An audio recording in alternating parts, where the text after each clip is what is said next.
ಅಕ್ಷರ ಭಾರತ ಪ್ರತಿಷ್ಠಾನ ಗದಗ ಹಾಗೂ ಅನ್ನದಾನೇಶ್ವರ ಸಂಸ್ಥಾನ ಮಠ ಹಾಲಕೆರೆ ವತಿಯಿಂದ ಪಟ್ಟಣದ ಅನ್ನದಾನ ವಿಜಯ ವಿದ್ಯಾಪ್ರಸಾರಕ ಸಮಿತಿಯ ಆವರಣದಲ್ಲಿ ಸೋಮವಾರ ಸಂಜೆ ನಡೆದ ಅಕ್ಷರ ಜಾತ್ರೆ 2025ರಲ್ಲಿ ಅಕ್ಷರ ತೇರು ಅದ್ಧೂರಿ ಎಳೆದು ಸಂಭ್ರಮಿಸಿದರು.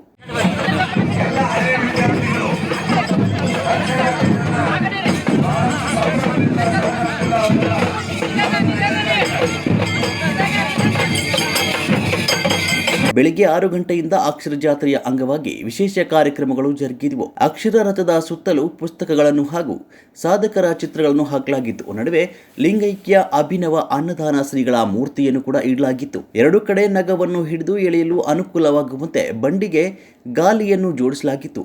ಸಂಜೆ 6 ಗಂಟೆಗೆ ಹಾಲಕೆರೆ ಅನ್ನದಾನೇಶ್ವರ ಸಂಸ್ಥಾನ ಮಠದ ಮುಪ್ಪಿನ ಬಸವಲಿಂಗ ಸ್ವಾಮೀಜಿ, ಒಳಬಳ್ಳಾರಿಯ ಸುವರ್ಣಗಿರಿ ವಿರಕ್ತ ಮಠದ ಸಿದ್ಧಲಿಂಗ ಸ್ವಾಮೀಜಿ, ಬಸವಲಿಂಗ ಸ್ವಾಮೀಜಿ ಅಕ್ಷರ ರಥೋತ್ಸವಕ್ಕೆ ಚಾಲನೆ ನೀಡಿದರು. ನಂತರ ಆರಂಭವಾದ ರಥೋತ್ಸವದಲ್ಲಿ ಮಠದ ಅಂಗ 30 ಸಂಸ್ಥೆಗಳ ಮುಖ್ಯಸ್ಥರು, ಶಿಕ್ಷಕರು, ಪಾಲಕರು, ಸಿಬ್ಬಂದಿಗಳು, ಹಳೆ ವಿದ್ಯಾರ್ಥಿಗಳು ವಿಜೃಂಭಣೆಯಿಂದ ತೇರನ್ನು ಎಳೆದರು. ರಥೋತ್ಸವದಲ್ಲಿ ವಿದ್ಯಾರ್ಥಿಗಳೇ ಭಜನೆ, ಡೊಳ್ಳು ಕುಣಿತ, ಕರಡಿ ಮಜಲು ವಾದ್ಯಗಳನ್ನು ನುಡಿಸಿದರು. ನೆರೆದಿದ್ದ ಸಾವಿರಾರು ಜನರು ಭಾವದಿಂದ ಒತ್ತುತ್ತಿ ಎಸೆದು ನಮನ ಸಲ್ಲಿಸಿದರು.